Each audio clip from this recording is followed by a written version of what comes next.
Imagine waking up one day and not recognizing the face of someone you have loved your whole life. Or walking into a room and forgetting why you entered. These are not just signs of aging, they are warning flares from a brain under siege. For decades, dementia was seen as an unavoidable fate, especially if it ran in the family.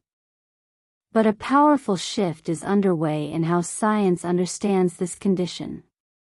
What once looked like a genetic sentence is now being revealed as something far more malleable, something shaped not by fate, but by daily choices. The latest thinking challenges old assumptions head-on. Rather than viewing dementia as a mysterious neurological collapse, researchers are increasingly describing it as a metabolic disorder, a breakdown in how the brain uses energy. This reframing is revolutionary because it means the brain is not simply wearing out.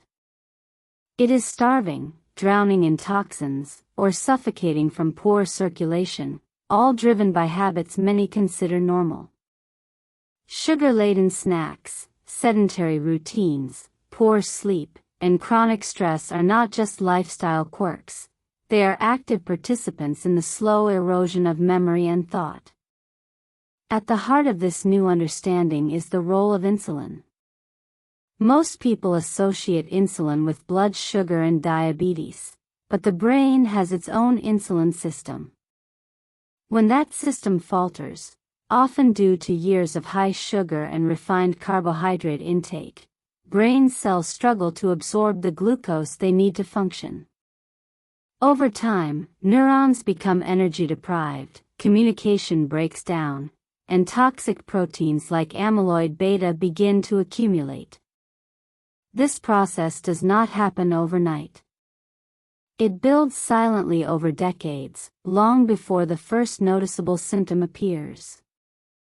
This is where the good news begins. If the roots of dementia lie in metabolism and lifestyle, then prevention is not only possible, it is within reach for nearly everyone. The brain is not a static organ doomed to decline. It is dynamic, adaptable, and hungry for the right fuel. And that fuel is not sugar or processed food. It is fat, specifically, the kinds of fats that make up the very structure of the brain itself. The human brain is roughly 60% fat, and it relies on healthy fats like those found in fatty fish, nuts, seeds, olive oil, and avocados to maintain its membranes, support signaling, and reduce inflammation. Diets rich in these nutrients have consistently shown protective effects in large population studies, while diets high in refined grains and added sugars correlate strongly with faster cognitive decline. But food is only one piece of the puzzle. Movement is equally vital. Physical activity does far more than burn calories. It acts as a kind of fertilizer for the brain. Every time muscles contract during walking, swimming, or lifting weights, they release molecules that travel to the brain and stimulate the growth of new connections. Blood flow increases, delivering oxygen and clearing waste. Inflammation decreases. The brain literally becomes more resilient. It is not about running marathons or spending hours in the gym. Consistent, varied movement, gardening, dancing, climbing stairs, even vigorous housework, adds up to a powerful shield against cognitive decline. Then there is the invisible yet critical world of cellular energy. Every thought, memory, and movement depends on a molecule called ATP, the universal energy currency of life. Brain cells are among the most energy-hungry in the body, and when their power plants, called mitochondria, falter, everything suffers. Modern life bombards these mitochondria with stressors, pollution, poor diet, lack of sleep, emotional strain. But they can be supported. Certain natural compounds found in whole foods and targeted supplements help mitochondria work more efficiently, producing cleaner, more abundant energy. This is not about quick fixes or miracle pills. It is about giving the brain the raw materials it needs to sustain itself over a lifetime. Sleep, often sacrificed in our 24/7 culture, is another non-negotiable pillar. During deep sleep, the brain activates a cleaning system known as the glymphatic pathway. Think of it as a nightly power wash that flushes out metabolic debris, including the sticky proteins linked to dementia. Skimping on sleep is like refusing to take out the trash. Eventually, the buildup chokes the system. Chronic sleep deprivation doesn't just leave you groggy. It accelerates the accumulation of brain toxins and weakens memory consolidation. Prioritizing rest is not indulgence, it is essential maintenance. Equally important is how we handle stress. The body's stress response, designed for short bursts of danger, becomes destructive when it is constantly switched on. High levels of stress hormones like cortisol can shrink the hippocampus, the brain's memory center, and impair the prefrontal cortex, which governs decision-making and emotional control. Over time, this wears down cognitive reserves. Practices that calm the nervous system, deep breathing, mindfulness, time in nature, meaningful conversation, do more than ease anxiety.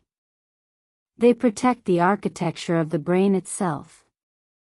Even emotional health and social connection play a measurable role. Loneliness is not just a feeling, it is a biological stressor that increases inflammation and raises dementia risk. On the flip side, strong relationships, community involvement, and a sense of purpose create cognitive reserve, the brain's ability to compensate for damage by using alternative pathways. People with rich social lives and mentally stimulating routines often show signs of brain pathology at autopsy but never exhibited symptoms in life. Their brains were resilient because they were engaged, connected, and challenged. This brings us to a crucial point: genes are not destiny. While certain genetic markers can increase susceptibility, they do not guarantee outcome. Think of genes as loaded dice, not a fixed script. Lifestyle can turn down the volume on harmful genes and amplify protective ones through a process called epigenetics. Two people with identical genetic risk can have wildly different brain health outcomes based on how they live. This is not speculation, it is demonstrated in long-term studies tracking thousands of individuals across decades. The implications are profound. Dementia is not an inevitable part of growing older. It is the end result of a cascade of preventable insults. And because that cascade begins years, sometimes decades, before symptoms appear, the best time to act is now, regardless of age. Prevention is not about perfection. It is about consistent, cumulative choices, choosing whole foods over processed ones, moving the body regularly, protecting sleep, managing stress, staying connected. These are not extreme measures. They are accessible, everyday actions that add up to extraordinary protection. What makes this message so powerful is its democratizing nature. Brain health is not reserved for the wealthy or the genetically lucky. It belongs to anyone willing to pay attention to how they live. The tools are not hidden in laboratories or locked behind prescription pads. They are in the kitchen, the neighborhood park, the bedtime routine, the daily conversation with a friend. This is not about fear, it is about agency. The brain, it turns out, listens closely to how we treat it. Feed it well, move it often, rest it deeply, and connect it meaningfully, and it will reward you with clarity, memory, and presence far into the later chapters of life. The old story said dementia was coming for us all. The new story says we have far more power than we ever believed. And that changes everything. If this opened your eyes, even just a little, you're already one step ahead. Dementia might be common, but it's not inevitable. Every meal, every walk, every night of good sleep, every moment of real connection, they all add up to a stronger, more resilient brain. You don't need a miracle, just awareness and small, consistent choices. So if you found this valuable, hit like, share it with someone you care about, and subscribe for more science-backed insights that put your health back in your hands. Because the future of your mind? It's being shaped right now, by you.